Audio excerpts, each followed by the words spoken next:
All right. Welcome, everyone. We usually try to give everybody a little bit of time to start this up, but I think we'll start with some introductions, each of us. Tonight, we're going to try to talk a little bit about um, coaches in general. We've had other past episodes, and I will try to find them a little bit around coaching and how to find a good coach and things like this. I think this time we're going to talk a little deeper into what makes a good coach. And I think a lot of people believe, and really, Ulrich, thanks for bringing this up. And people believe that you have to be a great fighter to be a great coach. And I can tell you that it's interesting in most professional sports, the great coaches aren't the great players. In fact, they're players that have made it to the low levels of maybe the professionals or even amateurs, but have a great deal of education in how to manage people and see what they need and understand their game and how to essentially build a person into what they want to be.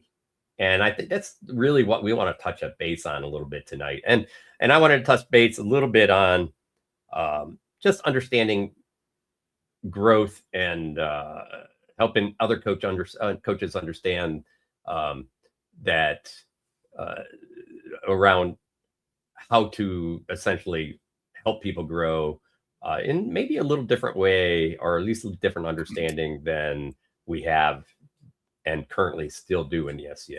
So tonight we have Viscount Tristan. Thanks for joining us. I haven't, he's been a busy man with a baby, so which is awesome. And then finally, we were able to get Ulrich on after he finally stepped down from the bod and can do these shows.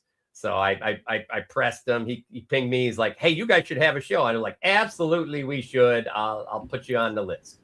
So thanks for joining us, buddy. Happy to be here. Happy to be here. It's good to be back. It's good to be back, really. And now you may speak freely. Yeah, exactly. It's hard to break the what can I say, what can I not say, and just be happy to say it. No kidding. And then we got Sergio, who's also producing tonight. It's been really fun watching him grow as not only a knight, but also really dive into our fight aspect of the game. He was always interested in it. And I tell you, in the last number of years, he's really, really grown in that aspect. Actually, he probably spends more time watching boxing videos than I do nowadays. So so I thought it would be great to have him on the episode too. Thanks, Gil. Absolutely. Happy to be here. So I think the first thing we'll talk about, and I'm gonna let you guys go first, and I'll start with Tristan because he has a really formal, easy to understand background in coaching and teaching. And Tristan, go ahead and explain your background in that scenario. Well, funnily enough, I feel like I got my background in coaching in the SCA. I've fought and coached and was head of a household for 20 years before branching into formal martial arts, got into Aikido, really took into it. And I used essentially my analysis tools to break down and learn a new art. And in doing so, I advanced pretty quickly, and I fell in love with helping other people because that's what I did in the SCA too, help bring the best out of them. It just is a slightly different medium. And so I established a dojo. I ran that for 13 years and, helped all kinds of people through. And one thing I did notice, and I wanted to bring this up tonight because it's easy to say, the word coach has kind of a ubiquitous meaning. It's not. There's a difference when you are a paid professional coach versus when you are just a casual, you're just trying to help somebody, out of the goodness of your heart. The expectations are a little bit different. They're higher when you are paid. And we're going to talk about boxing coaches tonight. And it occurred to me too that they are also professionals, and they are very picky about who they coach, about picking the talent and that sort of thing. In the SCA, we really, there maybe is a little bit of that, but you're going to have to help the people that come to you. And that could be anybody, no matter what skill level or body type or previous experience, athletic experience or lack thereof.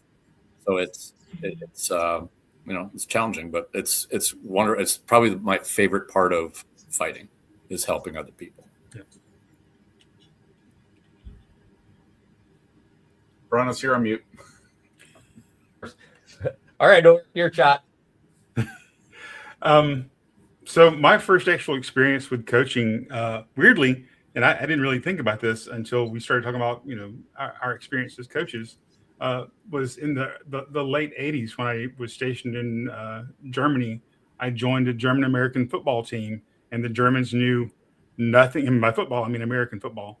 The Germans knew nothing about it, and so the American players, ended up being the main coaches, at actually teaching the skills. So that was my first real experience with teaching a lot of people something. And then, of course, joining the SCA,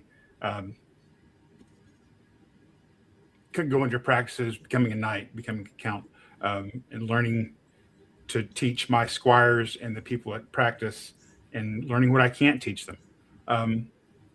Kind of where I started with this, came up with this, the initial idea with this show was talking to Bronos about, he was talking about some of the best boxing coaches aren't the best boxers.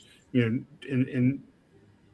two of the modern best major sports league coaches were not great participants in their sport.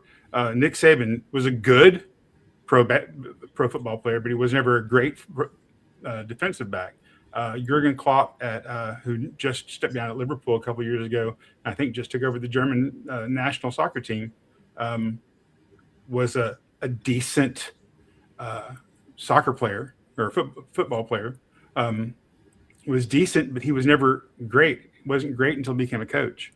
So that's the concept that we're looking at, and not just coaches, but there are other things you can look into too. If you're in tournaments, you can have a cornerman, you can have a guy that's watching the tournament, things like that can tell you, hey, Guillaume's dropping his shoulder when he throws that rising snap that he doesn't normally do. Maybe something's wrong. Keep an eye out for it. Things like that you can bring into that doesn't necessarily have to come from someone who's an amazing fighter. All right, Guillaume, you're on. Yeah, so for me, a lot of my coaching experience is in the SCA and learning from great coaches and learning what they do and learning how to be a coach from some great coaches that I've worked with.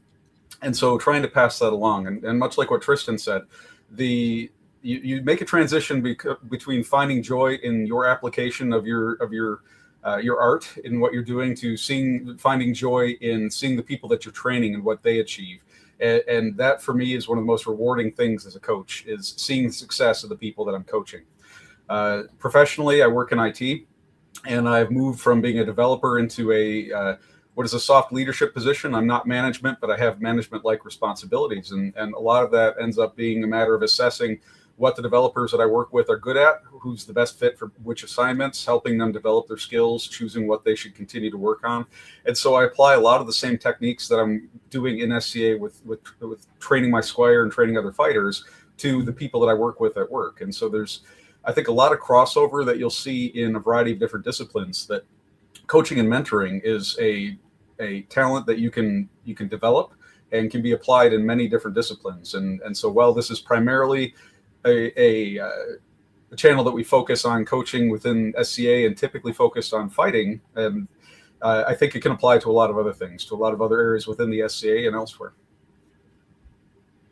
Yeah, 100%. So I think you nailed it. And actually, you brought up one point that early in your comments, and I apologize. I'm commenting in our forum at the same time I'm doing a few other things, but you bring up a comment that somebody else had brought up, and essentially somebody mentioned, actually it's Mike Peters mentioned, if he could only, where was that? A little higher. spot talent, right? And there is that. It's interesting. I thought that was a really interesting. I just want to talk about this real quick because it was a comment made, and I'll never get back to it or remember it. If I could only bottle sporting talent. Right. And that was the second comment, right? Before that, it was how to spot that. Because, and I answered him, I'm like, well, in the SCA, I find that actually I've learned more from being a coach on people that didn't look talented and ended up being talented because they had the drive. Right. So, and I think that's the huge piece of coaching sometimes, right? Yeah, that's and it comes from surprising places. It does. Yeah. So one of the things that you're touching on there with the idea of talent in general is that you don't need to have a student that's talented to be able to coach them. You can coach anyone in whatever it is that they're trying to do.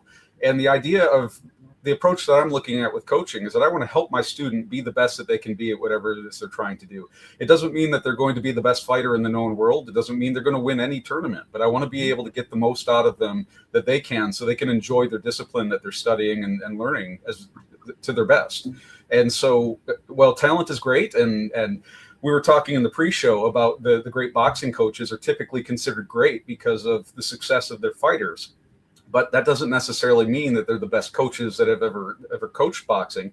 You can have coaches that are much better as a coach, as a discipline in itself, that just hasn't worked with the people with the talent to be able to reach those levels. And so, well, talent is good to be able to achieve success in whatever it is that you're doing. The drive and to be able to reach your highest level, whatever that may be, even if it isn't the pinnacle of the sport, is important. But the coach will help you with that drive. And so the coach and the student can feed off each other with that. I think, and the key on that is we see it all the time. Not everybody becomes a world champion, right? Yeah, absolutely. It doesn't mean they're not great. It doesn't mean that they haven't really, it could even mean they had this talent to become world champion, but their timing of who they had to fight was just not good, right? Or they got set up wrong, and that's a coach's job in boxing to make sure they build them the correct way. But we'll jump some more into this because I think it's important. And let's talk a little bit after I'm done with mine. Let's talk a little bit about students and kind of our part in the SCA a little bit. But for everybody, obviously a lot of people already know I've been coaching for a long time. Before I was here, I was a black belt. I did a year or two of dojo coaching for somebody else. And then I came to the SCA and I thought all those skills were going to transfer. And boy, did I get a rough awakening. But it was great because I feel like I got to learn even more. And what gave me the opportunity is when I got knighted, and before that, I was still training. My knight had passed away. He had a lot of other squires, so I had a chance to work with them. And then, and that was shortly after I had been knighted and won crown for the first time, and first person to win crown in a local area. So I came up in the way that everybody expects it. Oh, look, he's a crown winner, so now he can teach everybody. Well, I will tell you that sometimes I look back and I go, oh, I spent the time and effort trying to help people. But I think I look back now and like, whew, I was not a good coach sometimes. And it's just in the last probably close to 10 years and even shorter sometimes that my growth as a coach really excelled. And that doesn't mean I hadn't gone. I've been lucky enough to travel around the world for the SCA and teach in places like, Australia and Sweden and England and Ireland and all over North America. But, the piece there is it doesn't, not all the time, I think I was a good coach mostly because I would do it. And we didn't have a lot of people necessarily doing it when I was coming up. And I got an opportunity and I really enjoyed that opportunity. I've always liked helping people and that goes way back. And I always mentor everybody I can at work just naturally. And that's a big part of coaching. And, for me, it was just something that I enjoyed doing. for my whole life, I got asked questions if I was a teacher professionally, or, did I help people professionally type of deal. And no, I was in IT, but that's what I enjoyed. And thanks to the SCA, it's given me a great opportunity. And thanks to actually some of my students, it has made me a much, much better coach just in the last number of years. And I have to put that thanks out to them. So, all right, Tristan, you want to talk about, we were just talking about students and recognizing who has what. What do you think is most important in a student? Pretty much their willingness to keep showing up. And it gets to the drive part. And this is, I know we talked a lot of this at one of our episodes a couple of years ago about the natural and how people who are naturally athletically gifted or talented or have got good athletic base, they'll come into an activity, they'll usually get good pretty quickly, and then they get bored and they leave. That type of person, in my opinion, is it's easy to look as a coach to them and go, wow, they're going to be easy to coach. And they can be, but they're also fickle. Like, I'm good. Why should I bother being at going to every practice, or why should I have any discipline? Like, I'm quick, I'm strong, I've got all these pluses. But the ones who have impressed me the most are the ones that don't have all of that abundant natural talent or athletic background. And they show up and be like, I want to do this, and I'm going to keep showing up, and I'm going to go to every practice, or I'm going to do the homework that you assign to me, the stuff that you give me. I'm going to make something of it, and I'm going to improve. Those are the people that are, in my opinion, easy to coach. The one who thinks he's already good and is arrogant about it, in my opinion, is difficult to coach. They tend to be stubborn. Like, you say, okay, well, here's how you can improve. Well, no, what I do works better. Well, okay, keep doing it until you get frustrated, when you hit the ceiling, and then come back. And so the person who you think is going to be easy to coach initially may not be. And the one you think may be difficult because they have such a long way to go, I think you'll find will just soak up everything you give them. And to me, that's a coach's dream. Getting somebody who's that pliable and flexible and willing to work. I think the key is you touch really hard on a study that talked about kids that learned that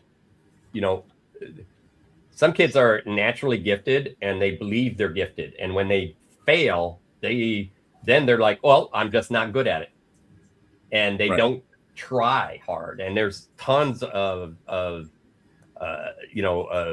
studies on this where they put people in a class with with top, really smart kids. They're, A+ students and stuff. And then students that are, maybe A+ students too, but they really had to work to get there. In other words, they're not necessarily gifted in math, and so they had to work to become a good math person. And what they found is that you gave both these people, a question that's actually unsolvable. The person that couldn't solve it quits much, much faster than the person that's used to working to try to figure something out, because they know how they failed. They learn how to fail and work forward, right? And they expect to do some work. Exactly. The talented one may not expect to have to do much. And when they do, correct. I don't know if I want to do this. I'm just not good at it. That's fine. Right. I move on. Or maybe something else is more interesting to me. And then they go find something. So we've talked about that in some episodes before, and that is fixed mindset versus growth mindset. And so the fixed mindset is the person that's naturally talented. They've got their whatever level it is they perform at, and then they don't really pursue much beyond that. The growth mindset is somebody that is always looking to develop themselves further and always looking to push to the next level. I wanted to touch on one of the comments from Naga, one of the fighters in Eldemir. He had talked about, just looking for the comment here now. What do you do when you have a student that listens to your advice on the sidelines, but then isn't really applying it when they go out and fight? And so I was thinking about that in the context of what Tristan was saying about the people that are talented and they're getting it right away and aren't necessarily listening. When you're talking about a student that is listening to the advice but then not applying it, there's a couple different pieces that you might be seeing there. One is that they're listening because they're standing there and they know that they want to get better, but when they go out and fight, they're just doing what they always do. They're not really listening. They're just having you talk to them. The other possibility is that they're genuinely listening, but when they go out to fight, they get distracted and forget everything that you just instructed them, and then they just go and do the thing. The fact that you say that it's more than just once or twice, it's hard to say without knowing who the person is. You would have to make that determination. Is this someone that is not really listening, that is just sort of fixed mindset and going out and fighting their fight? Or is this someone that is trying to listen and improve, but is just failing to implement it when they go out to the field? If it's the latter case, then you can try and figure out where the distraction is and how you can work with them to be able to slow things down and focus on the specific thing they're supposed to be working on. And the best place to do that is at practice, not during a tournament, not an event. Maybe if you're doing pickups, it could be done there. But slow things down and say, don't worry about winning the fight. Worry about executing the one thing that we're talking about, and make sure you're executing it correctly. Even if you don't win the fight, if you're executing it correctly, you're winning. And so by slowing things down and changing that focus from trying to win the fight to trying to execute the thing that we're working on, then you can maybe get them past that not applying it when they try to go out to the field. Yeah, if I can jump in, that's in a there. crucial skill that we've talked about, the setting your victory conditions. Right. And if you've never learned to do that, you will run into that exact same problem forever, really. But once you learn to say, okay, here's the job I need to do, not the one I thought I needed to do, but the one coach is telling me to do, like that is a mental skill that has to be there. It also depends on the level of the fighter that you're training, right?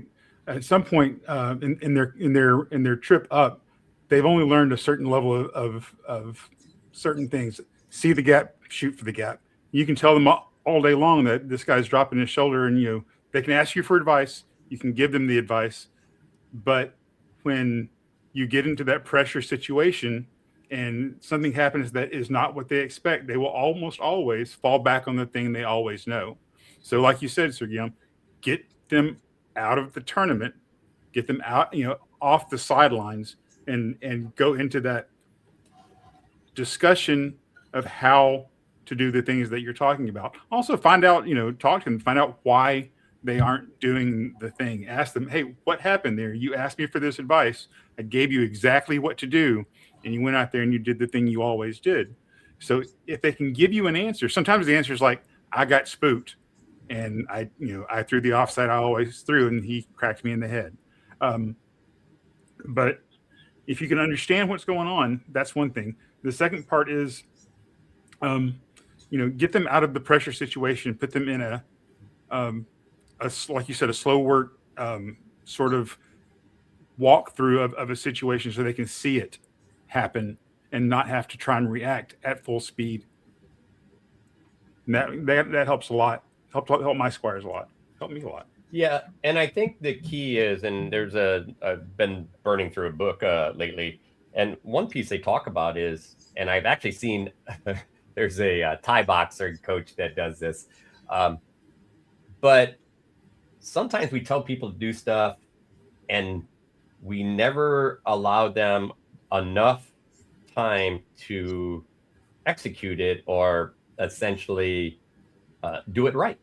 And so if they don't know how to do it right, then how do we expect them to do it, right? And so the reason why I asked, there's the Thai boxing guy that just, he's working the guy with pads, and every once in a while, the guy hit a pad and he'll fall down like he got knocked down, right? And because what he's trying to do is get his person, and he's actually a very good Thai boxing coach, but he's trying to get that person to understand that, hey, that guy might be gone the next shot you throw. So what do you do, right? And just getting them used to the success of hitting somebody and knocking them down, right? If you've never seen it, then you don't know if it's. But if you throw something so perfect, like I do this all the time. It's like somebody will throw something, not even hit me, but I could see that it's right. And I'll be like, oh my God, that's great. And sometimes it'll be like, I didn't hit you. I'm like, it wasn't about hitting me, right? I spent way too many years letting people hit me because I want them to throw the technique and see the success of the blow striking. Now, Mhm. my suggestion is don't do it the way I did with rattan, do that with foam. But it's that time to help them see the success will actually set those techniques that you're trying to train that person. uh, it will make them more confident about them, and those will start bleeding into the fights, right? So that's one thing a coach can do, right, Tristan? I mean, you have to deal with this all the time in martial arts. Yeah. In fact, the venue, because of the self defense aspect, you have to count that when somebody time comes for them to execute, they're probably going to be terrified in an adrenalized Yep. state. They're probably concerned for their physical safety or their life. Maybe there may be other people, loved ones around. The level of fear is incredibly high, and so the idea of ramping into what I would refer to a ramp up to stress inoculation is important. You can't just jump somebody into, okay, you hear the click of a knife and now it's go time, or you have to kind of work up to there to say, by the time this goes down, you should be able to put the fear on the back burner and think your way, through your encounter. Use your head, and any fighter has to do that.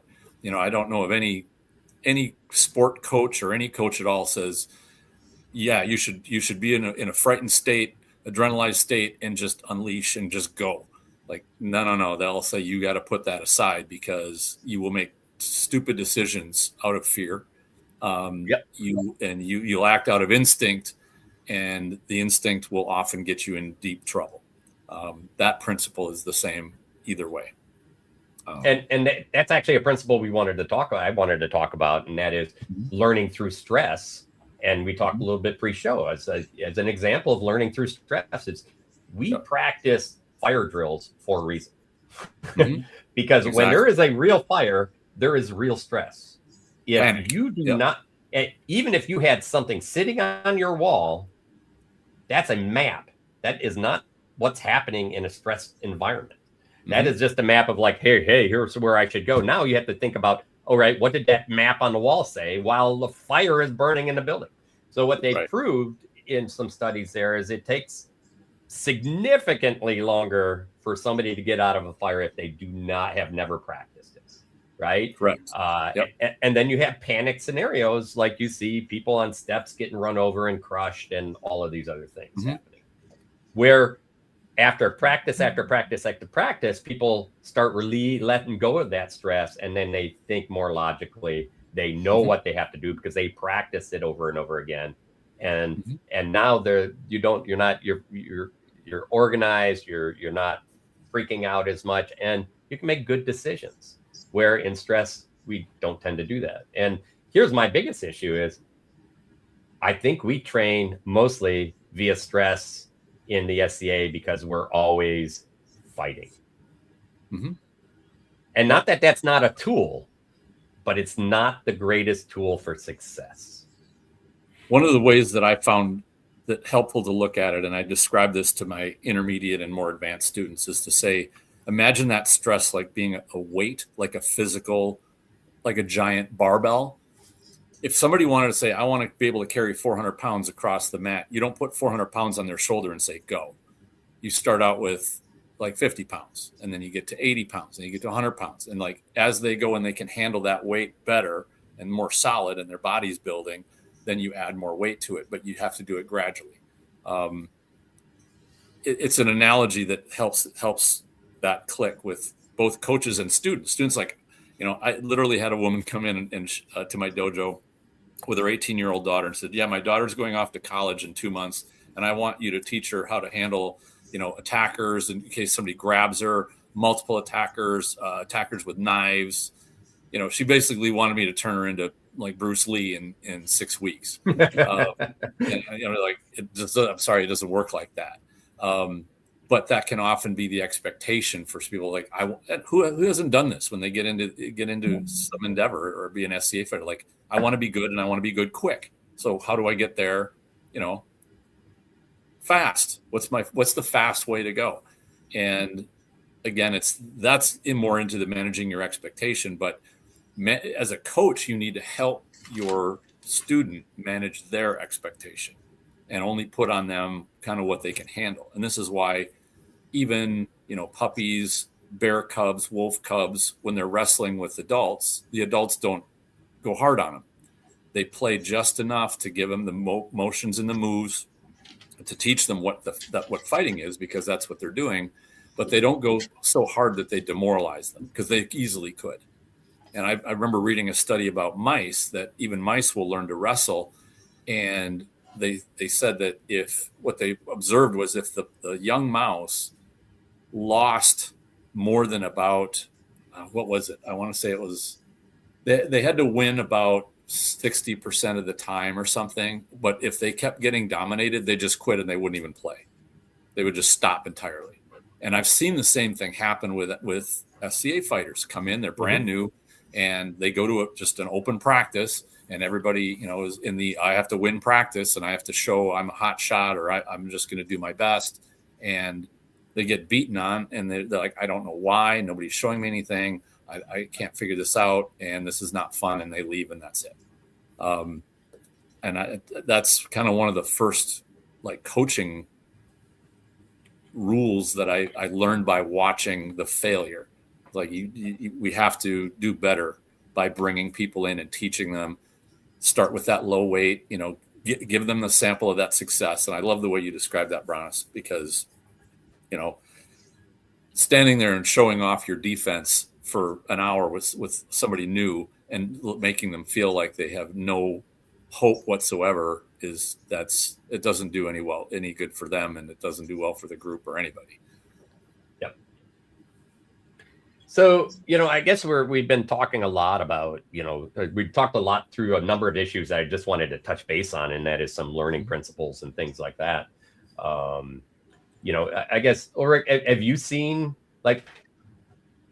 I think in the society, we're starting to see, and we're especially starting to see this, is more people, and I apologize, I'm going to throw this out here, but more women fighters specifically that are coming and fighting without a lot of really contact martial arts or sports background, because they weren't allowed to have it for a long time.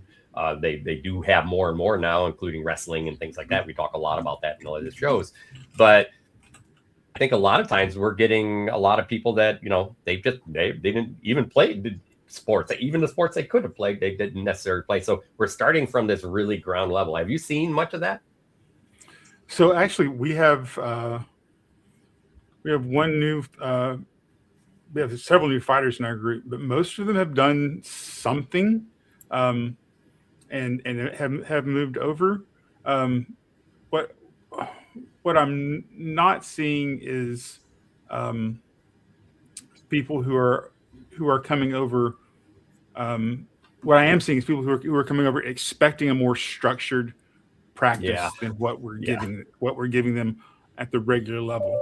And then the knights or the coaches who can say, okay, well, if you want to do skills, if you want to do drills, if you want to do things that will teach you the basic movements and things to look for without being hit first, are having the most success in getting those people to come back to practice. So I give a lot of that to this show and a few other things that went on since COVID. But that whole concept of, and it's still out there, don't get me wrong, we're still fast at practice to go into just sparring. And I'm occasionally guilty of that when my victory condition is just showing up that week because other stuff is going on. But that's the thing that I'm seeing. I'm not seeing necessarily less people with less background, but a higher expectation of training when they show up to practice is what I'm seeing. Okay. Guillaume, have you been seeing anything like this? So, as I've said before, a bit spoiled with the training that we have at our practice, in that when I go to practice, first thing I'm doing is I'm stretching, doing footwork drills. We don't do as many drills beyond the footwork drills normally as I would like, but and we still sort of fall into a lot of the sparring, but we do a heck of a lot of sparring with foam now instead of with rattan, and so we can work on things in a more controlled environment, and so I think that's been pretty good. When I go to events, my routine is the same at events as it is at practice. I start with stretching and start with footwork before I go out and do any warm-ups or anything else at events. And so I can sometimes get people to participate with me, but not that much. It's usually just me doing it, and then people want to go and spar. And so it's been a very slow progress in trying to shift the culture of SCA training to be more drill focused and more training focused and less learning through sparring. This is where I will have people ask me to do some training to work on specific techniques, and I'm happy to work with anyone who's interested. We'll go aside in part of the pickup area and work on something specific, and I can show them how I execute what they're looking for. They will sometimes show me what it is that they're trying to do, and so it's sometimes an exchange of information, sometimes it's more instruction, sometimes it's more learning. It depends on who it is that wants to do the work, but it's good to be able to have that opportunity to be able to begin doing more drill work and slow things down, work on it in pieces instead of having to learn, as you were saying earlier, in a high stress environment where you're not only trying to apply the new technique and learn what you're doing, but also trying not to get hit hard and potentially injured in the process. The fighting with foam has given so much more freedom to be able to experiment and try things with low risk for injury might be too strong a word, for getting hurt in the process. And so I'm very glad to be able to do that. And I bring my foam swords with me to every event now. And so I've always got them to be able to do training with people. And I bring a ladder, I bring pads, I bring cones, I bring all the training equipment, and anybody that will train, I will be happy to train with them. So I think that goes a long way. We had a great question that actually leads into a little bit of what we were going to, some more of the things we were going to talk about, but I thought at least we'll feed that question up. It's that last question there, Guillaume, from Michael. Top 3 qualifications? Yeah. So, this is something we were going to talk about. It's what does a good coach need, right? And there's a lot of different talking about here. I want to start this though, a little bit of understanding sometimes. So what Guillaume was just talking about is he's going places. He's not necessarily, he's giving you some coaching stuff on the one-to-one scenarios, but he's also mostly training because he's not your official coach. So doing some of the deep down coaching pieces is difficult unless you really understand how to read a person and know the history of that person. Being a coach is very difficult. So, when I'm teaching somebody I don't know well, I'm teaching. I can give them, I can still be empathetic and things like that, but I don't know them well enough to understand even if how long they've been working on something, if they've had any bad experiences with it, if it's something maybe that they're just haven't been getting, and not seeing any success is a problem. As a coach for somebody, that's a one-to-one thing. So we see a lot more coaching. We would hope to see a lot more coaching from squire, knight to squire, because you hopefully have more communication going on. And I think for me, probably, one of those biggest pieces to be a good coach is, here's it's two things really, but it's communication, and that is outgoing and incoming. So in other words, you have to be an active listener, and that means you have to ask questions about them and not about you. And you have to be, a good communicator in the style that they need to learn. So I'm going to put that under communication. Both of those pieces, that's under communication. So I'm going to put that as my number 1. Who has a number 2? I would put my number 1, although I don't know if it would be your number 2, but find somebody who cares. Yeah. It's very Empathy, easy right? to find people say, oh, I want to have a lot of students, because they kind of like that's a feather in their cap. Like, I'm teaching a lot of people. I got a lot of squires, but they don't really actually do anything with them. They like having them around. They like kind of saying, well, yeah, that's my guy, or that's my, that's my gal over there. I'm helping them. But when you go to them, they actually have time for you. They'll spend time on you. They'll give you their undivided attention. I would put that as my number one. Okay. Because yeah, I've seen it happen when it is. It's kind of sad. So one I want to bring up is as a coach, we're learning how to be a coach as we're coaching just as much as you are learning how to be a fighter. And I think one of the most important things that I see or want to see in a coach is awareness of their own limitations. There are plenty of times where I'll have somebody that comes to me and wants to learn a particular technique or wants to work on something, and I can show them as much as I know. But if I know that there's somebody else who's going to be a better person to train with for that, I'll point them to them as a better trainer. And so I don't think that I'm an expert in everything there is to know about SCA fighting. I'm aware of that. And so I'm in a position to be able to point people where they can get the help that they need based on who I think might be the best person for them to train with. And so the other part I want to bring up with that is that much like when we're learning to fight in the SCA, we learn through failure. We're going to try things, we're going to fail, we'll take that lesson away and we'll improve. And coaching is the same way. We're not perfect as coaches either. We're learning as we go, and we will make mistakes, and we learn from those failures and try to be better about it.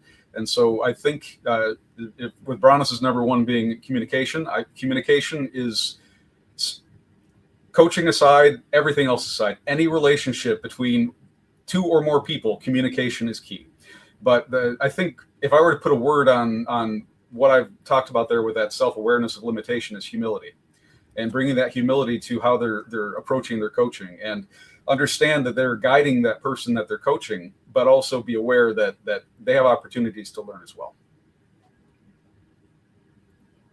What you got the cleanup here, or Guillaume stole mine. Oh man! Expand on it. That is one of the things I always call it. Check your coaching. Check your coaching ego. It's not about, if you're trying to get something across to someone and they're just not getting it, find someone else who can. That's part of your job, is to realize where the breakdown in communications happen, where the breakdown in understanding happens. Stop. Ask the person you're teaching. Ask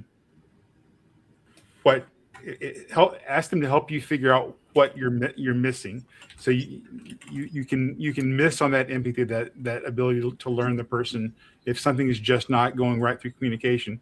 And continuing to tell someone or try to teach someone something that they're not getting the way you're teaching it is not a failure on their ability to learn, but is a failure on your ability to get that across.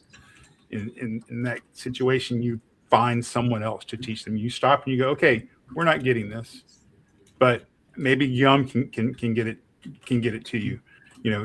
Whoever else is around, and realizing another one of my favorites from the old days was realizing the difference. It goes to Tristan's idea on understanding the student that you're teaching.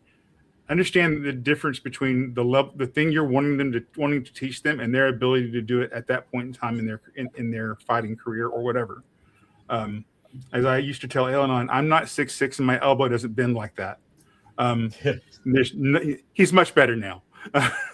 But 20 years, 15 years ago, Eleanor would just be like, "Well, just do this." I can't do that. I'm not physically capable of doing that at that position. And understanding that, but really, Guillaume really stole all of my thunder on that one. If you watched me while he was talking, I was going, well, now what do I got? So I think some of Guillaume's is being a keen observer. And communication is fundamental to everything. Is correct. I think Tristan's piece is a lot of times when I look up top coaching things, and it's acts of essentially you have to be a psychologist a little bit to understand and feel what you're teaching somebody. If you're not picking up all the clues that they are lost in what you're saying, then at that point you're not. And if you're not paying attention to those things, and that's where empathy comes in, and just understanding and seeing, it's like if they get frustrated, well, then you're going to have to find a better way to present it. And that may not be you, like Guillaume says, that may be somebody else. So, I think that's a big one. A couple of the others, just I'm going to throw them out there. Are be a positive role model.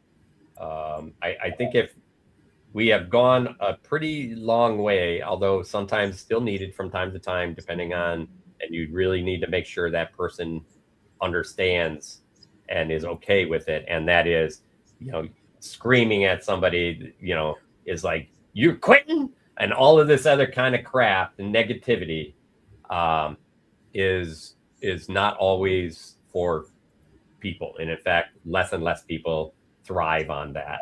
There are some people that do thrive on that, some negativity and calling them out and doing those things. But I would say that the majority of coaching culture is falling away from that.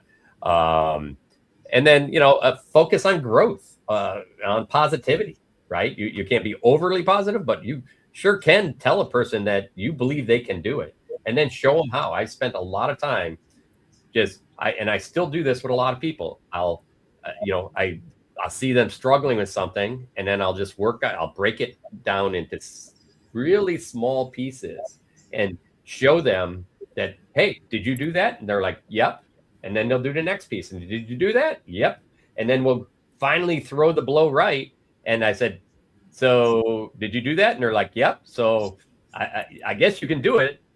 Just now we got to work on it more often. Right. And that becomes a big piece in how to be positive, be that motivator, believe in somebody I'm going to tell you, believing in somebody goes a long way because they don't want to let you down. So, well, at the same time, having someone believe in you goes a long way to instilling confidence in the student as well. Mm-hmm. Yeah, I would agree 100%. All right. So we kind of covered some coaching stuff pretty fast there. In fact, now we got to do another 45 minutes to sit around and look at each other. But I think, Tristan, give me an example of maybe somebody that you weren't sure about. Maybe even they weren't sure, but when time came, they performed. I tell you that one of my favorite things as a coach is watching somebody, a student who surprises themselves. Yeah. And almost always that does not come down to I surprised myself because, I threw that shot combination that I've been struggling with for a while. That's not it. It's usually the mental part where things start clicking in, where they realize, all right, I got in this tournament fight. I knew I was outclassed, and, my opponent had more experience than I do. I've always struggled with them, and I found it in me to say, all right, I'm putting my doubts aside, my anxiety, my fear, and I'm going to figure out how to take them down. And they did. And that can even be just landing one shot, like getting a leg shot before they get killed, because they were expecting just to get blown out of the water. But in every case that I remember as being remarkable, there was a mental thing that they found inside themselves when they dug down and said, we've been working together. And what they will tend to pick up almost through osmosis is all right, how am I going to figure out this problem? How am I going to solve the problem I have in front of me, which is how do I deal with this person who's more experienced, or who I've always struggled with, or I've never been able to land a shot on? What am I going to do, and how am I going to do it? And every time I've talked with them about it afterwards, they will usually say something along the lines of, I never would have been able to figure this out before the fight started. Like I had I been thinking about it the night before or the week before, but when I was there in the moment, things started to click in. And that's because that's what we are training for. We're trying to create the ability to think and reason in that pressure situation. And that's really the only way you can do it. And I know, a lot of people will say, because I had this problem back when I was coming up, is I did really well in practice, but then in tournament, it didn't equate. And so I had to figure out, all right, how do I take what I do well in a practice and be able to do that in that more pressure situation where, they're not just screwing around and sparring at a practice. They want to win. And you're seeing a whole different fighter, even though it might be the same exact person. But seeing somebody take that mental improvement and get the flexibility and the ability to problem solve, kind of on the fly in the fight that's a fantastic thing to see them do. And they love it. I can't remember anybody that I've worked with come back and not just be jubilant and go, wow, that was amazing. I didn't even think I could do that. Because I've never been able to do it before. So that would be a little bit long answer.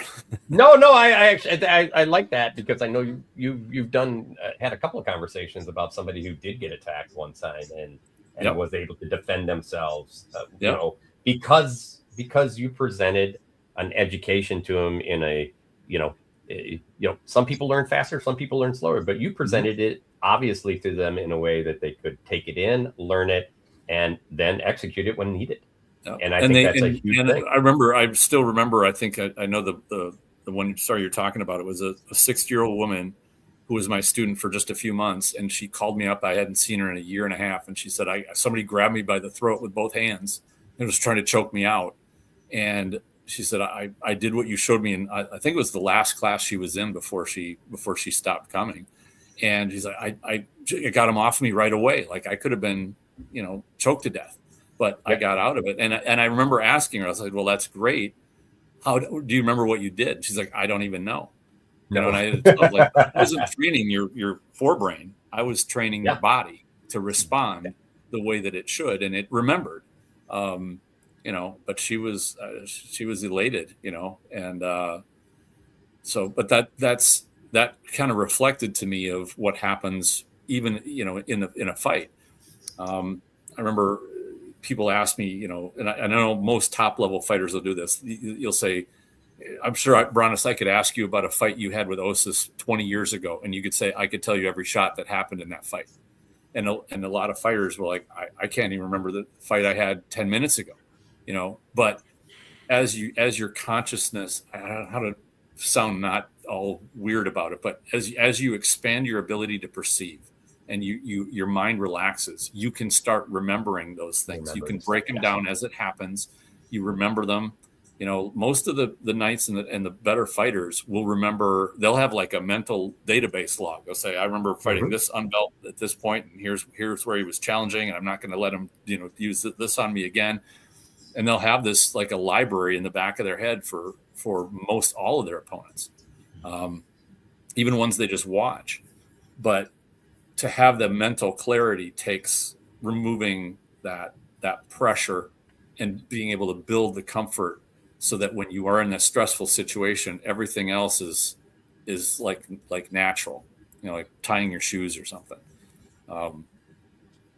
So that's why I'm so big on the mental side of fighting, because it can be such a game changer. Somebody can have great physical skills, but if the mental side is not there, they'll struggle. They'll get beat by people that are not as skilled or experienced. I think what we see, they're really strong on the mental, but their physical skills aren't very impressive. Or they, as they grow older, some of those physical skills go away. Absolutely. Yep. 100%. Right here. Right here. Right here. But that's why we train that, right? Yeah. That's why we train that, so that in that situation it becomes natural. And it goes back to the person with the question earlier, to Michael earlier with the question of, you give this person advice and they go out there and they didn't do the advice that you just talked to them about, because they fell into the thing that they've been training and the things that had been working, because it was a natural thing for them. You've got to train out bad habits as well. But that's a fantastic story, Tristan. I absolutely love it that you got that so deep in her brain that when the situation came, it wasn't a thought, it was just a do. And that's amazing. Well done. But thank you. So one of the things you're talking about, stress learning, when I'm really on in a fight, there's no stress. I'm not. Shouldn't be. I'm not. When I'm really on when I'm at my best, I'm not stressed. I'm just seeing things as they happen and either instigating them or causing them or reacting to them if I have to. Mhm. But that comes from training and good coaches, and from if you do the thing long enough and you're willing to put in that kind of work, that situation can happen for everyone if they're willing to try. Yep. And that's what I looked for in a coach. My main coach, unfortunately, passed last year, but that was the thing with him. It was he's just going to get me to the point to where everything just you just dealt with what was in front of you, or you forced what your will onto what happened. Sorry, I got a little distracted there when I thought about Caspar. No, it's all good. Yep. Yeah.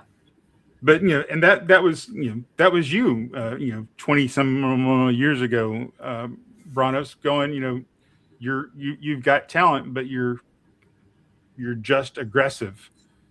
Why why are you doing the things that you're doing? And you made me think about why I was doing something rather than just doing something. And that goes back to Stephen's question, or Michael Peters, I think, question earlier, which was you get them to the point where they're learning instead of doing, and once they start learning, they'll start doing the right thing. So, and I think it falls into this other question we just had earlier too, and we're trying to catch up on a few questions that have come. Do you have advice for transitioning somebody away from patterns to become more intentional?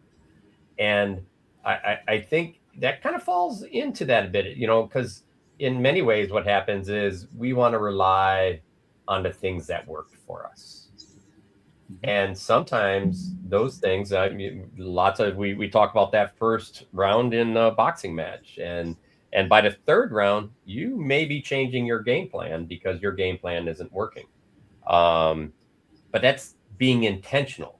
If you're just laying in your pattern and it's not working, then you get bad news. It's not going to change. It's not going to start working all of a sudden, right? So you intentionally have to change things up. That doesn't mean you can't get back to the pattern. It just means for a period of time, you need to change something up to make sure that either you can execute the things you want to do, or dig a little deeper in your bag of tricks and execute stuff. And I think the big piece there is if you don't have that bag of tricks, and I think that's where a lot of really good fighters, natural fighters come in, is they have X bag of tricks. They have energy, they have all of this stuff, but they don't necessarily have the depth. And this is, and this goes back to another thing that was brought up earlier, and that is time. And a lot of times it's, it may be boring to sit there and, I sat at a Pell and we would throw shots and be like 1 inch too high, 2 inches too low, 1 inch right on, 1 inch too high. And we would just practice, and another person would call if it was high or low, just so you knew what the piece was, but you were just practicing that exercise that maybe you hardly use. And what happens over time is you're getting feedback on precision. You're getting feedback in your body when it's good, right? And what's happening is now you're like, okay, I executed great. I can do this. And then, yes, you're going to take it to a fight. Sometimes you take it to a fight early with somebody in boxing. You would like, okay, I know that guy gives ribs away all day long. My fighter needs to work the body more. I'm gonna pick up this fight because it's relatively safe and he gets some body work in. And then he gets success with the body work, and then it becomes something in his bag. Unfortunately, we don't always have that ability in the SCA to do that because we don't pick our partners. But we do have the ability to work with somebody and kind of, give them an opportunity to see it in a fight naturally. Like, here, I'm moving. I stand up, lift that shield a little bit, leg appears, right? Every time my leg appears, your job is to throw that shot, And so can train in intentionally like that, and then after a while, it's going to happen. Problem is, I did it once in practice. I should be able to do it in a fight, right? Mm-hmm. And that's where we run the wrong scenario. And as a good coach, what you have to do is you actually have to sell your program. In other words, like, hey, we are gonna this isn't gonna be you're a great fighter and get knighted in 5 years. We're gonna lay a foundation down, and that foundation is not only gonna build technique, it will start building a better fight defensively and offensively. And the goal is not to beat the top guys on the list, but to fight and become better than the person right above you, and just keep building that whole thing slowly. Now, what we see sometimes, and this happens in boxing a lot, is somebody don't believe they can get knocked out, and they're just a big puncher, and they go out there and lay down everything they have, and they knock a bunch of people out. And the one day they get knocked out, they never recover it from it. And what I mean by that is they know that the one thing they thought, the one thing they were positive on, is they couldn't get knocked out. And now their foundation is gone. So by having one thing as your foundation, and when you lose it, then it's really hard to recover. But if you're building over time all these foundational items, I can't hit this guy in the head. I can't hit this guy in the head. I can't hit. Oh yeah, I know a bunch of leg shots. I know some wrap shots. I know some arm shots. I need to do those, right? You're still in the game. So, the intent, you have to build that intentionality, essentially, of working as a good coach would work with somebody. It's like, hey, you got a great A game. What happens when somebody's at C? Yeah. You have to put them in those places. Go for it. So I answered this in the chat, and what I said there was to go back to basics, because if somebody's stuck in patterns, going back to the basics, you've got the blocks you can put together as the fight's developing. But I was thinking a bit more about it as you were presenting and sort of rereading the question. And so moving away from patterns to become more intentional. What does it mean to be more intentional? Well, for someone to be intentional, they're trying to do something specific. And in order to do something specific, they've got to have a reason to do a specific thing. And so I think if you're trying to move away from established patterns to be more intentional, it's not a matter of technique about how you're throwing the shots so much as it is about vision and recognizing what's happening in the fight. And I think a lot of the intentionality is that next step as a fighter, going away from, here's my toolkit, these are the things I throw, I'll just go throw until something lands, to recognizing which is the right tool to use and why. And so working on vision and recognizing what your opponent is presenting is, I think, that next step to be able to build towards intentionality. And as a part of that, to learn how what you do is causing your opponent to react and reading what happens when you do things. And so I just wanted to add on to what I put in the chat, because I think those are important pieces of it as well, is that as fighters, we sort of go through different tiers of our level of capability within the fight and how we approach the fight. And I've conversations I've had with my squire before where he said, I wish my sword would tell me how it threw that shot, because I didn't even see the opportunity. The sword was just there. It's like, no, that's how it's supposed to work, because you've trained enough to recognize that without consciously recognizing it, your body threw the shot for the opening that presented itself when you subconsciously picked up on the opportunity being there. And so having the toolkit is the first step. Recognizing when to use it is the second step. And that's where you start to break away from that building patterns and having the intentionality. And I mentally roll my eyes when I'm working with somebody doing pickups that I haven't fought before and ask them what they're working on. And they say they're working on combos. I mentally roll my eyes. I'm just like physically, but mentally roll my eyes, because I don't think in terms of combos at all. I think in terms of basic shots and how I set those up. And so it looks like a combo. Other people might consider it a combo, but I look at it as separate pieces that I'm stringing together in that moment for what needs to be done to be able to execute that fight. It took me a little while to really understand the difference between what you just said of it looks like a combo, but it's not, versus somebody saying that's a combo. The people that are throwing combos or cooking them up and throwing them are the ones that are not really watching their opponent. They're not studying what their opponent's doing. They're internalizing and thinking, well, what do I need to do? And when they're entirely self-focused like that, they will miss those opportunities.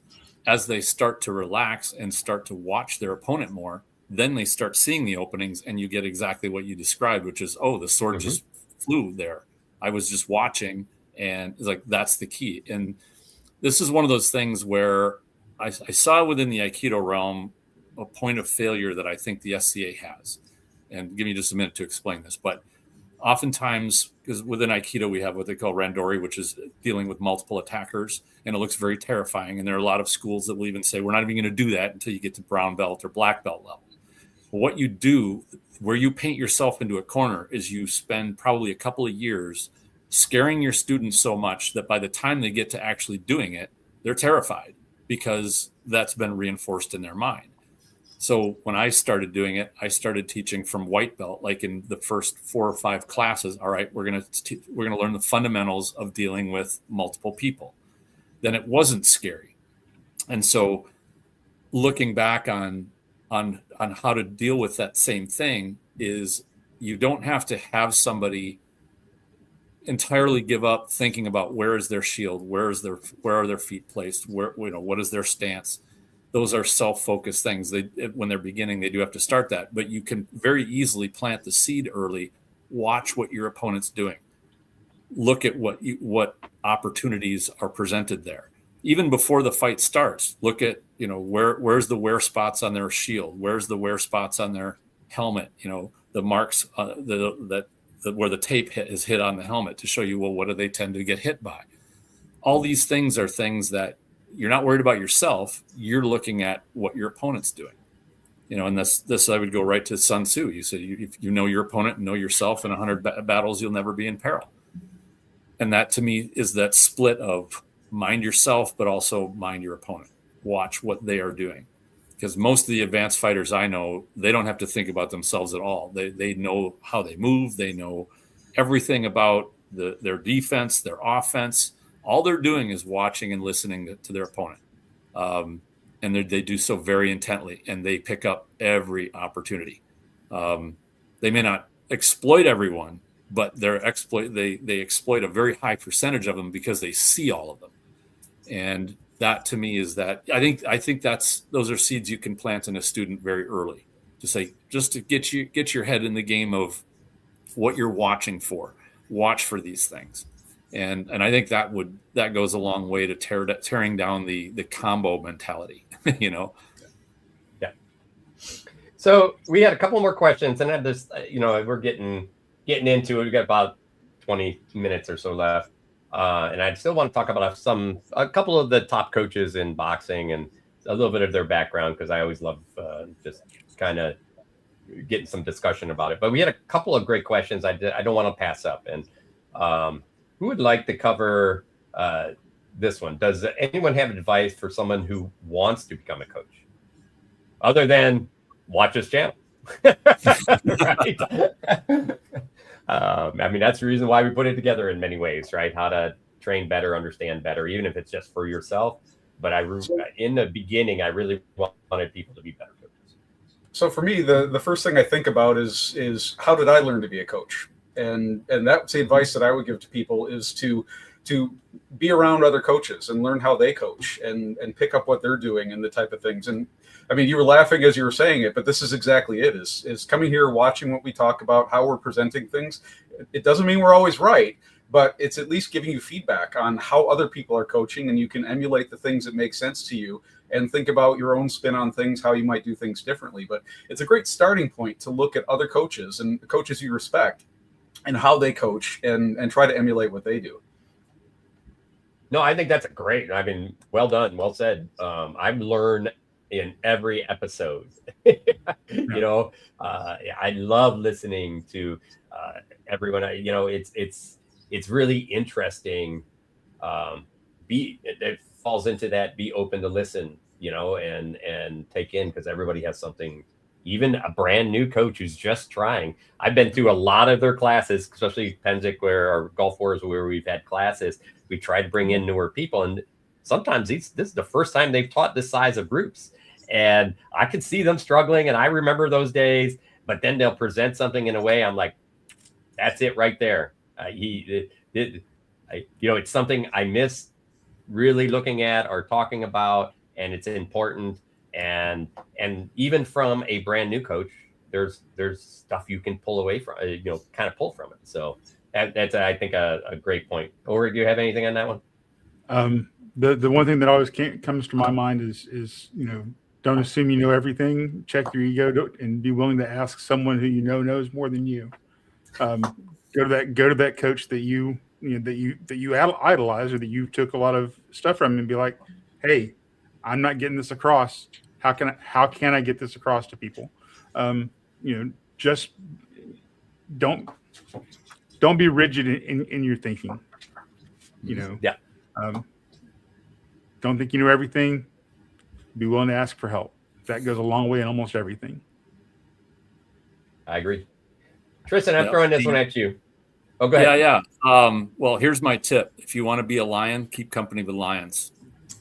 There you are. Good call. Put yourself with those people and watch them. I mean, that's exactly what I did. In fact, I remember this. This was down at Gulf Wars years ago, and I got to watch Bronis work with somebody brand new, and in 3 minutes, he upped this fighter's game just because he could see what that fighter needed. He didn't overload him. Watched and analyzed. That was in a major phase where I was watching fights and analyzing fights and trying to break them down.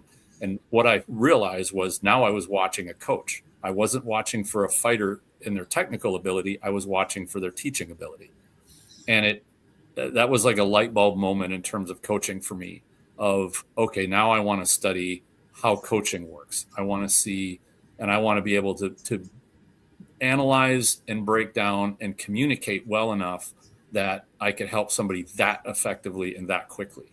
And I did this with martial art instructors, SCA, coaches and fighters. And granted, at the time 20 years ago, there weren't that many people doing the coaching as much as there are now, it's really cool that people are doing that. But, share notes, have discussions like this live in person at events or at practices or with other people. You will learn by doing it, and you'll always pick up more. You'll pick up more in discussions, by the way, than having your helmet on and swinging at people. That's where you learn about teaching. Even learning from how coaching in boxing and martial arts, sport arts and whatnot works. There's a lot of great material out there from all kinds of ways and all kinds of realms within sport martial arts. And I know we try to share some links sometimes, but go look. You will find it. You will find tremendous knowledge and insight when it comes to coaching. Yeah, I can't agree more. There's so much more coming out now, and we've seen it. We've seen it in sports, how much better people are at understanding the game and understanding what they do now compared to in the past. This was a great question from Sasha Dimitrievich. Yeah, love this question. I'm not going to try that. Yeah, this is actually a really good question. Some coaches will say you have to always go fight the best on the field. Do you recommend that philosophy? I know where I am, but you guys go. Who's going first? Go ahead. Go ahead, Ulrich. Yes, go fight the best person on the field. You don't have to beat them. They don't have to teach you anything, but go do it. Go stand in front of them. If nothing else, it gets the fear out of you, right? It gets that pure fear that I know Duke Gareth is out there. And I know he's going to hit me with that rising snap, but standing in front of them and fighting the fight will help you. Do they have to be a great teacher? No. Does it help if they are? Absolutely. Sometimes they're going to look at you and be like, I give you 3 fights. You take your 3 fights, you try and learn something from it, and you move on. But facing someone, be it the best fighter or the newest fighter out there, facing them on the field and being that person for them will teach you something, and being that new person to them will teach you something. So just be open to learn. All right, Guillaume. So my answer to this would be, it depends. It depends on what you're trying to achieve. And as a coach with my Squire, I'm not telling him to go fight the best fighter on the field all the time, because I don't think that's what he needs right now. What he needs to be doing is getting as much helmet time as he can with his peer group. I want him identifying who his contemporaries are with his skill level, who's a little bit better than him, and trying to get those fights, because I feel like that's going to be where he's going to be able to maximize what he can do. If he goes and fights the best fighters on the field, he's going to be able to see that experience, but he's not necessarily going to take as much away from it as he will fighting somebody who's a little bit better than him. That said, that's him in the specific point that he's in right now. If you are a brand new fighter, probably not the best idea to be able to go fight the best fighter on the field and ask for their best fight. You're probably not going to learn a whole lot in that brief experience. If you're somebody that's a fairly skilled fighter, like if I go out to Penzic, then I'm going to be looking to fight the best people that I can, just to be able to have that experience, be able to work with them, learn from them. And so it depends on who the person is and where they are with their fighting, what they're working on specifically. There's a lot of variables that go into that. And so I would not say yes as a blanket statement to always fight the best person on the field, but there's a time and place for trying to find those fights with the people that are the absolute best. Tristan. Yeah, to me, the word that stands out there is always. Yeah, that's it. Yeah. That's fair. Yeah, it is good, and I totally agree with Guillaume. He put this very well. Sometimes it is, but I found it most helpful to sort of classify fighters into people that are not experienced as I am, people who are about my peer level, and then people that are well above mine. And I would say, spend a good chunk of time with people that are above your skill level. One thing that I noticed when I was an unbelt a couple of years before I was knighted was, if I fought people that were really sloppy, I would mirror them and I would become really sloppy. At the very same day, if I fought somebody that was much more experienced than I was, that was very clean, precise, my fighting got more clean and precise. And when I noticed it, I'd be like, why am I so much more, my fighting is so much tighter when I'm fighting somebody that's above my skill level, who is also fighting tight. And then I go and fight somebody who's just throwing the kitchen sink at me because they're wild and flailing, that I fall into that. And I viewed that as a deficiency. Like, I should be able to remain tight and have my fighting precise regardless of who my opponent is.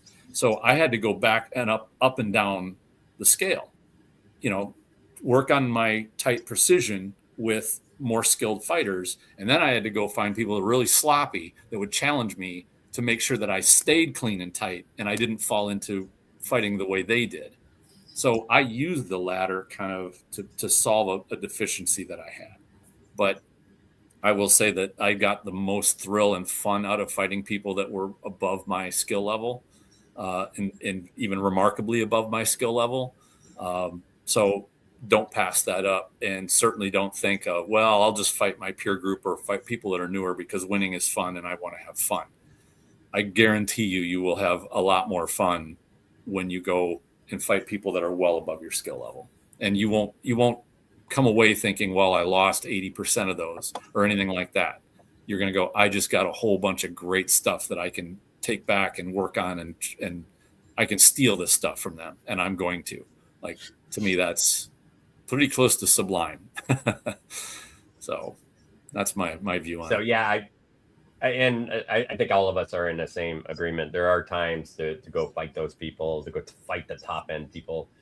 There are times to, because unfortunately, just fighting those top end people, they can lead into a couple things. One is you're never really learning how to win a lot of times. And you get into this place where they're supposed to beat me. So you're in a safety zone, which you feel very comfortable in. You're not expected to win. So when you win, it's great. And you're all excited. But if you lose, it's no big deal.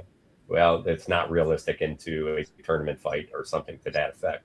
So you have to be careful of always, again, doing something like that. I've talked about this before. I've asked my squires to give me a list of 5 people that they are essentially 50-50 with. And their goal was to constantly find those people. And as soon as they thought, again, we're not counting numbers and wins and losses, but as soon as they felt like they were 80-20, they would drop that person from their list. Not that they wouldn't go fight them some more, but they drop that person from their list and find somebody there that, again, they were 50-50 with. So they can see progressive improvement in their fighting. because in those fights, you're much closer to a real fight than you are fighting Duke muckety muck, right? And then there are times to fight those below you. And that is the times when you're trying to be intentional about, hey, I'm not going to throw the big wrap I throw all the time. So I'm going to take the wrap out and I'm going to do this. I'm going to stop fighting in A range for this whole fight and fight in C and see how I do. And those are places you don't want to do those with the people you're 50-50 with, because you'll immediately go into competition mode because that's what you're in.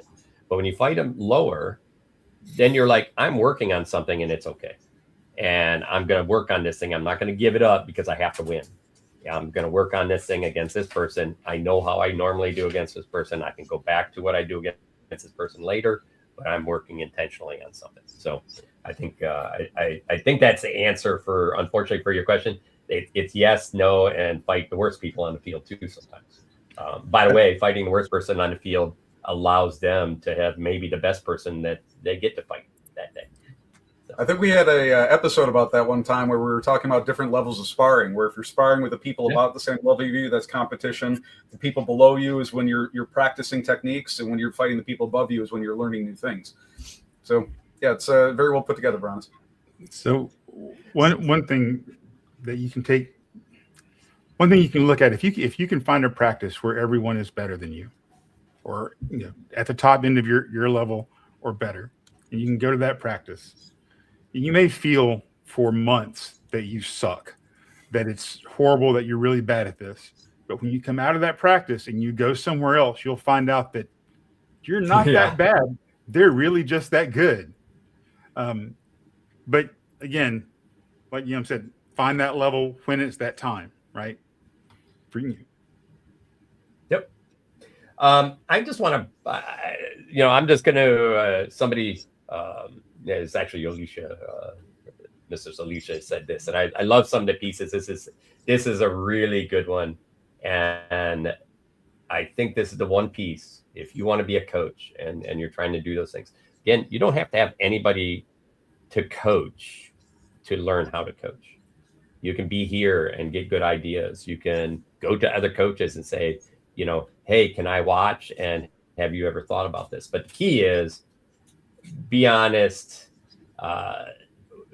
really be honest with yourself about why you want to coach. Because that one gets deep. Some people think coaching kind of gives you an upper hand on some way, right? Some people are trying to, they cherry pick and try to build a stable so that, now they look better for themselves. None of this has anything to do with you. This has not that it won't feel good. Believe me, the best feeling you will ever have, like Tristan said earlier, is when somebody executes something that you taught them and they're successful. And that glow in their eye and the smile on their face when they're successful, that's what you get. But that's theirs. Don't take it away from them. Just congratulate them that they did a great job. Leave it theirs. So be careful, be honest with yourself why you want to be a coach. And then when you become a coach, remember, you're going to do a lot of hard work that will never be seen. Yep. So, all right, real quick. For the fame ride, coaching is not it. Yeah. So now it feels great to share in the joy of somebody's success. Oh, I love it. I mean, it is fantastic. And that alone should be the reason. Yep. So. And there's a lot of other things. Yeah, you do get hooked. Let me tell you. Especially, it's like when you see the confidence rise in somebody that didn't have it. It's just amazing to watch. So, like I said, before we leave this episode, we're going to go through what. Let's see, who was it? And it's actually one of my favorite. One of my favorite coaches. I put this list together. Teddy Atlas put a list of his favorite coaches we'll start at 10 really quick and we're just going to go through these. There's tons of other great coaches you can see in sports organizations and so on. These people are specifically one-on-one boxing coaches. Freddie Roach, again, not the greatest fighter in the world, He started out very good. And then what was it that we were talking about why he stopped? So Skiller Boxing has a series that's sort of just started that they have an episode about Freddie Roach. And in that episode, they said he broke his hand in a fight in like the second round. Yes. And kept fighting through the rest of the fight with a broken hand and never really recovered from it physically to be able to fight again. Yeah. But he developed people. I mean, Pacquiao was his primary person. He won Coach of the Year for probably 3-4 years running. He has very bad Parkinson's, but still one of the best mitt guys in the industry somehow. When he's in the ring, it's like it goes away. It's an amazing thing. And he's had Parkinson's for a long time. But also Miguel Cotto, and he's had a lot of decent champions. These are professional coaches, by the way. This is where they make their money. They become what they are by the stable of people they have under them and how good they make those people. Roger Merriweather. I was amazed to see his name here. Just a moment, Bronis. Before we move away from Freddie Roach, the Skiller Boxing video has, if I'm remembering correctly, has a nice segment where they're talking about one of the techniques that Freddie Roach uses, where he presents his fighter with decision points. And so they're doing mitt work, and he'll present something, and they've got to react the right way to it. And so he's training that eye in picking those things up. And so it's a really good thing to take a look at. I'll try to post a link for it for everybody. But if you check out that video, if you're looking for a way of training your eye and picking things up, it's some good insight into that. If you can adapt that from boxing into what you're doing in fighting. And this is actually one of those things that's very important in coaching. You have to be able to watch not only the person you're helping and maybe some tells that they're giving their opponent, but what tells their opponent's doing, so you can communicate those to the person you're working with so that they can learn to see them as well. Roger Merriweather was Merriweather's father. I was actually surprised to see him in here. He's been in jail. He was a boxer as well. Again, not a champion, but and he has a really rough style. So I was a little surprised, but again, he had a number of people, including his son, that he kind of brought up. And Floyd is probably one of the best boxers, or in the past been one of the best boxers ever. Angelo Dundee, Muhammad Ali. That's all I have to say on that guy. Yeah, I wouldn't know him. I don't think he's ever been a champion. But when you have Muhammad Ali and Sugar Ray Leonard and some of those people under your name, you know it's huge. So I'm going to drop down just a couple more modern ones. And Eddie Fuchs came out of Detroit, so I'm going to mention him because I think it's cool. But another one that came out of Detroit, and again, he came out of the Kronk Gym. He had the Klitschko's, he had Lennox Lewis, Hearns, Holyfield. He had Miguel Cotto for a while, and that is Emmanuel Stewart. Amazing. Again, probably he passed a number of years ago, but they celebrated him because he used to have boxers live in his home because they didn't have anywhere else to live. One of the most down-to-earth men you'd ever see. And then really one of the name you can't but say is Kusas Kusasmato. Casamato. Excuse me. It's hard to pass him up because he was there for some of the original, like Tyson but he was even before that, way before that. You had Floyd Patterson and some of these great things. Not only was he a great coach, but he developed techniques and understood the game almost better than anybody. And by the way, if you were thinking of becoming a boxer and you were looking at a coach and you looked at his professional career and you saw that he had one professional fight, which he lost, and then that was it. If that was your qualifier that you wanted, a highly skilled boxer, he would not have made your list at all.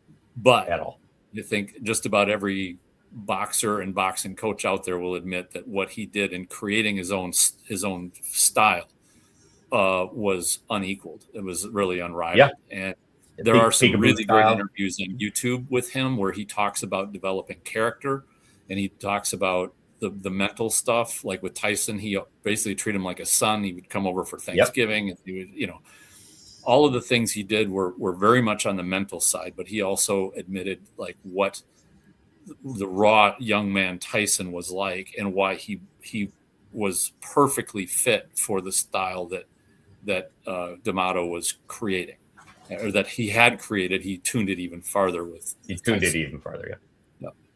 Yeah. So I think we go look through all of those folks, right? And none of them were really, I don't think any of them were champions.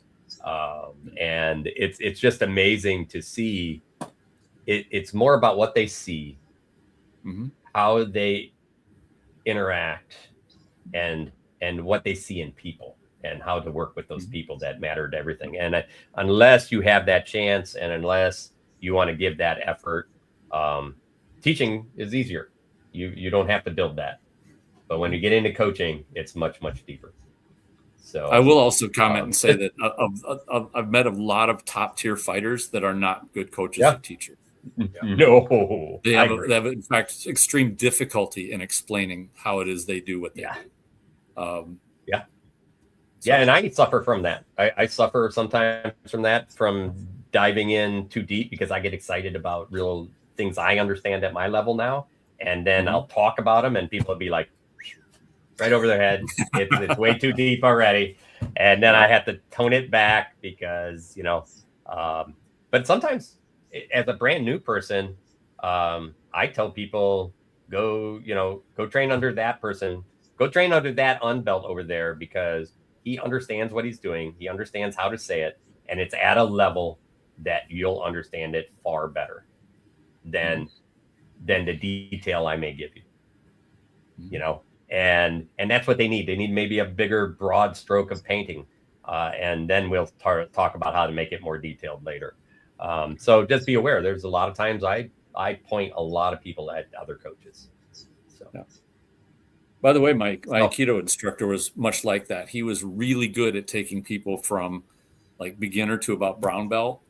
And when I got to that point and I started pushing the boundaries, he said, I don't really have much more to teach you. He's like, I'm not the best guy for teaching, higher level technical stuff. And so there are people that are specialized in that, and people that do really well for beginners. Some are well for beginners and intermediates. So realize that coaching is not ubiquitous. People can have specific specialties and sometimes none at all. They don't even know how to teach whatsoever. So All right, let's wrap her up. We're probably right on time here. So Ulrich, did we hit what you wanted to hit? We did. We got there at different spots of the show, but we got there, and that's the important part. And Tristan brought it back home at the end, so that was great. There you go. That's right. So I'm happy that you give us a thumbs up of approval, because I know you're the one that brought up the show, and I thought it was a good show, and great idea too. Yeah. So, Yo,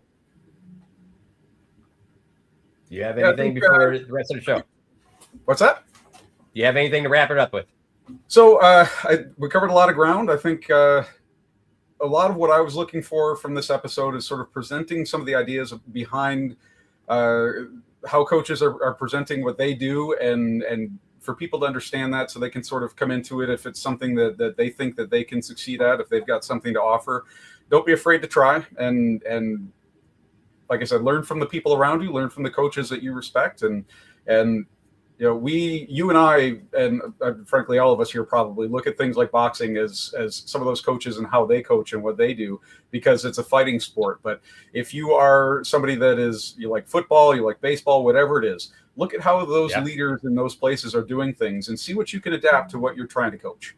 It doesn't have to be fighting. It could be anything. But look at the people that you respect as coaches and as leaders and as mentors, and try to adapt what they do. And I think that's the best way to grow as a coach. And if you're looking for a coach, that's sort of what you should be looking for as well. Somebody that is not just going to tell you that they know the one way of doing things, and if you do it their way, you'll be successful. Find someone who's looking who will help you be the best you can be at what you do. Tristan. Yeah, I go back to the question I think that somebody brought up earlier, which was, how do you get into coaching? It's like, just go do it. Set your intention, get exposed to as much as you can, process and practice. It's just like fighting. You're going to suck at it at first, be ready for that. And if you ever beat yourself up, say, well, and this is a very common thing.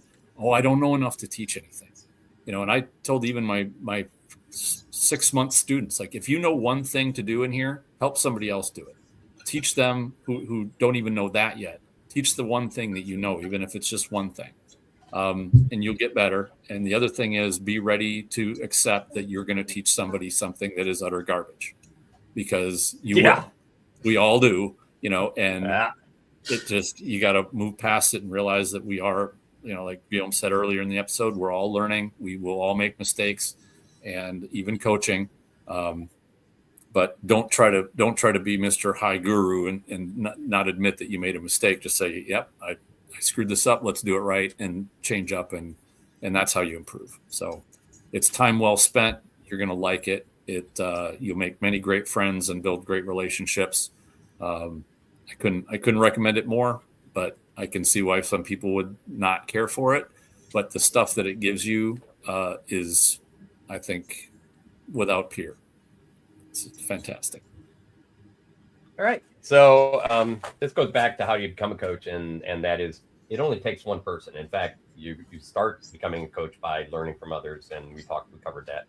But it only takes trust of one person to become a coach, and then it's a cooperation between the two of you to try to get to where that person's trying to go, and that's a big part. And so sometimes it's like, hey, anybody interested? I'm putting together some stretching routine before practice, and that's a beginning of giving people an opportunity to go more. It just fills that space where whereas like we don't have enough drills at practice. It's like, okay, I'm gonna stretch and do a couple drills before practice. If one person shows up, that's great.